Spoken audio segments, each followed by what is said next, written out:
がってるんですよね、これね。で、曲がってる。車がね、よじ登ったりして、車がね、よじ登ったりして、ここから流れてきたんです、全部。3台で、ここから流れて。それでですね、まだ信号ここは産業道路のアクアマリンのあるから一つこの先になんですが、電話局なかったっけ？ありました。あったよ。これが意外とコンテナとかここにある鉄道コンテナがみんなこっち側に押し流されて、それが大変なことになったんですね。だからもちろんトラック、大型トラックが流されてドーンとこうぶつかってったり、これが臨海鉄道の、これは車じゃなくて電車のね修理するところなんです。この辺はひどいな。電柱倒れてきた。これがドーンと水の上がってくる。そうだろうね。うわ、船が横倒しになった船でしょあれ。ここの船がね、もう乗り上げちゃって、海にあるべきものが他にあるんです。あれ、陸に上がっちゃってるんですね。あ、そのあれ？そのこれ台車だよ、これね。台船ね。台船。その台船はここに横になってたんですよ。この先、ここにあったんですよ。道路にここのとこに。これ動かしたんです、これ。これは動かした。この台船も。これ海にあるものなの？そうです。常時海に浮かばせて、これに作業用の資材とか乗せてしまってる。日本火災はもう完全に止まってるんですよ。今止まってますね。止まってるね。だからここのところは大変な肥料とタイヤとか流されてひどかったんですよ。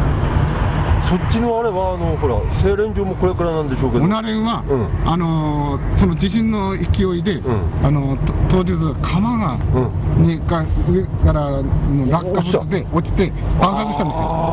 ドーンって爆発して、それも音大変ひどかったんですけども、音と煙が。コンテナね。じゃあ製錬所のじゃあ横路は止まったんだね。もう完全に。まあそうか、すごい。再建するとしても6ヶ月くらいかかるんじゃないかなって言ってますから。そこはすごい横路だもの。だからそれが壊れてしまったんで。すごい組の人たちは門付けに回る組と、あと他のはいわゆる妊婦出しですから、その人たちは全然仕事がないですよね。なかなかだから私のとこのアパートにもそこのところに勤めてる人をね、妊婦で来てから知り合いもんだと。とにかく仕事の話なんか全然電話も何もよこさねえと、絶対待機してろということを言われて、収入結局ないですからね。自然にで働いてるもんですから、ただ手のいい言葉はいいけども収入がない。だから生活が大変なんだって言ってましたね。土産やな。それからよく来て食べてたよ。船が上がってるんですよ。あらららら。これ漁港の方だもんね。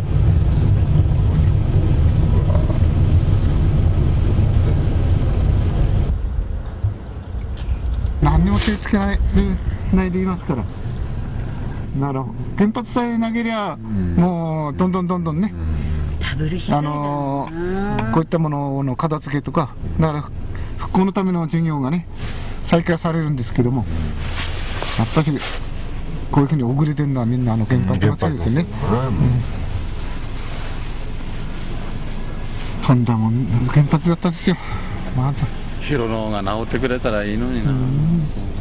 広野が動かないと。広野な。でも広野あそこは火力、あそこは対比地域のギリギリ外れのあたりかね。20キロから。大使はもっとこっちまで来てっかなね。いやいや、じゃあ自主避難火力のところが火力のところがちょうど境山ぐらいなんだよね。俺の実家はねもっと原発のすぐそばなんだけど。火力発電所も動いてないんですか？動いてないです。原町もダメ、常磐共同もダメだダメです。全然3ヶ月は溜まってかかるって言ってますよ。もうどうしようもないですね。そうだね、これはどうしようまともにもないね。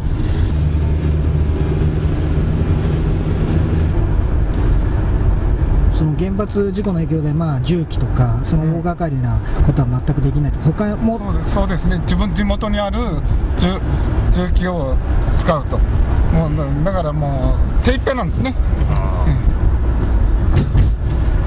まず放射能の関係でとにかく他に入っていけないし、ここに来たのは。なるほど。だってあっちからもね、放射能で嫌だから、上がったんで、これ水な。もう水上がったんです。なるほど。なるほど。これこの下からこう来た下から上がったんだよ、これ。下からこんなとこまで上がってんだよ、これ。小名浜こっちが海だから、それがダーってここら辺全部やられたんです。上がったんだ。いや、じゃあ、小名浜高校ダメだな、じゃあ。水産ダメですよ。